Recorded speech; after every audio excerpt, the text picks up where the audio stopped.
महिलाओं को संगठन में 33% आरक्षण देने का दावा करने वाली भारतीय जनता पार्टी अब खुद अपने दावों में घिरती नजर आ रही है। हाल ही में घोषित 44 जिला अध्यक्षों की सूची में सिर्फ 7 महिलाएं शामिल की गई है, यानी कुल नियुक्तियों में महिलाओं की भागीदारी केवल 15% रही। अब सवाल उठ रहा है कि क्या पार्टी केवल नारे देती है या वास्तव में महिला सशक्तिकरण को गंभीरता से लेती है। भारतीय जनता पार्टी ने प्रदेश के सभी 44 जिला संगठनों में अपने नए अध्यक्ष घोषित कर दिए हैं, लेकिन इस सूची में महिलाओं की भागीदारी देखकर हर कोई चौंक गया। कुल 44 में से सिर्फ 7 जिलों में ही महिलाओं को जिला अध्यक्ष बनाया गया है।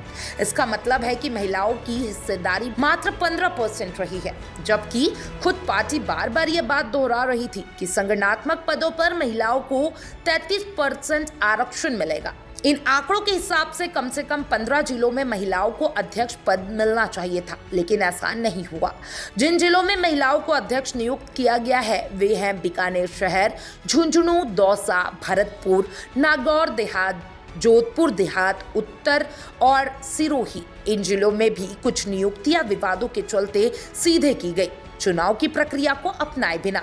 झुंझुनू, दौसा और जोधपुर देहात उत्तर में विवाद के चलते चुनाव नहीं हो पाए और वहां पार्टी ने नियुक्ति का रास्ता चुना।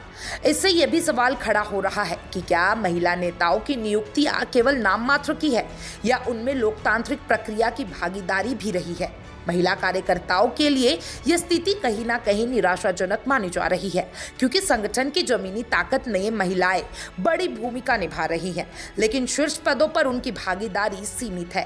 हालांकि पार्टी ने सभी जिला अध्यक्षों को निर्देश दिए हैं कि वे अपनी 21 सदस्यीय कार्यकारिणी में कम से कम 7 महिलाओं को जगह दें।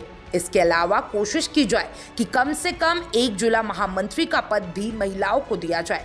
अगर पार्टी इस दिशा निर्देश को लागू करवा पाती है तो कार्यकारिणी के स्तर पर 33% आरक्षण का लक्ष्य जरूर पूरा किया जा सकता है, लेकिन सवाल फिर भी वही है, क्या यह आरक्षण केवल निम्न स्तर तक सीमित रहेगा या नेतृत्व के शीर्ष पदों तक भी पहुंचेगा। राजनीतिक विशेषज्ञों का मानना है कि अगर भाजपा वास्तव में महिला सशक्तिकरण की बात करती है तो केवल कार्यकारिणी नहीं बल्कि निर्णय लेने वाले महत्वपूर्ण पदों पर भी महिलाओं को प्राथमिकता देना होगा।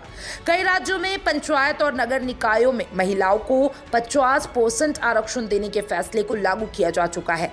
ऐसे में एक राष्ट्रीय पार्टी द्वारा 33% का आंकड़ा भी न छुपाना विरोधियों को हमला करने का मौका दे रहा है। पार्टी के भीतर भी महिला मोर्चा से जुड़े कुछ कार्यकर्ता अब ये सवाल उठा रहे हैं कि जब भाजपा संसद में महिला आरक्षण बिल लाने की बात करती है तब पार्टी के अंदर ही उसे लागू क्यों नहीं कर पाती। तो ये सवाल यही है कि क्या महिलाओं को संगठन में केवल सहभागी बनाकर छोड़ दिया जाएगा या उन्हें निर्णायक भूमिका भी दी जाएगी। भाजपा की आगामी रणनीति और कार्यकारिणी गठन में ये देखना दिलचस्प होगा कि पार्टी अपने 33% आरक्षण के वादे को जमीनी स्तर पर कितने ईमानदारी से लागू कर पाती है। आप क्या सोचते हैं महिला आरक्षण के बारे में? कमेंट बॉक्स में जरूर बताइएगा और तमाम इस अपडेट्स के लिए चैनल 4 न्यूज़ राजस्थान के साथ बने रहें।